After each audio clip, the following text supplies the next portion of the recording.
this is a lovely feel to this garden. You've got structure. Yeah, but you've got the main form, the looseness. design, yes, yeah. So it's got a sort of quite a formal design, Yeah. and then the planting's loose. Now, my theory is in Australia, which is where we live, if you had a garden that's as formal as Versailles, it's a bit sort of up itself, it's a bit stiff and uncompromising and somehow doesn't seem to fit in. And yet structure always makes a garden look good. Now, you've got a structured garden where you've allowed it to spill over the edges and soften a bit. To me, that's about as formal as you would dare go in Australia. Yeah, I think so.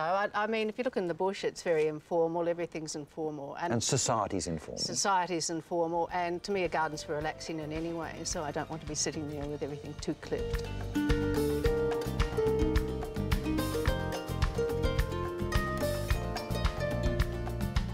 And like most cunning gardeners, you've deliberately picked colours for your house which harmonise with the garden. Yes, yes, and I think the grey here looks fabulous with the grey of the house, and the gum trees that grow around here naturally have lovely grey trunks. So fit it all in. Yeah, it works really well. Obviously there's a little bit of some purples and yellows that are rather lovely. Yeah, well, it's mainly sort of purple, yellows and blues during sort of summer. Basically, it's foliage which I like because that lasts throughout the year, and to me that's the big thing on gardening. If you can get your foliage right, that's what you're left with. That's what you see when your flowers for are finished, yes. That's going to be one of the tallest. I'm just wondering, we maybe should say to everybody at home, if you've got a taller flax than Cheryl's, let us know. But so that's 2.5 metres. Yeah, that's my little bit of New Zealand.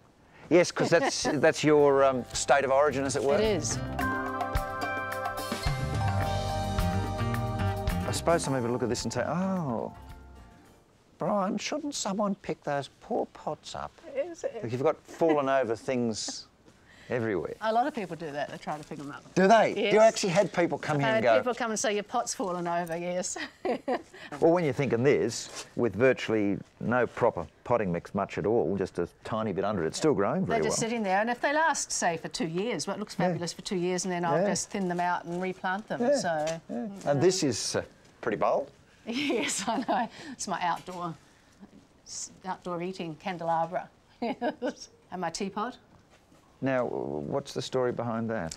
Well, somebody asked me how I drained it. They said it was fabulous, but how do you drain that? And they said, well, I'll show you. I found this in a throw-out. Yeah. What I'm going to do is I'm going to take each one of these off. I'm going to paint it black first. Yeah.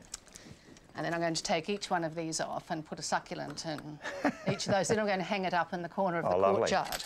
Well, I just think it's just fun to do things like this in the garden. You can't take gardening too seriously, you know, and I think people do. I just like to do silly things with plants.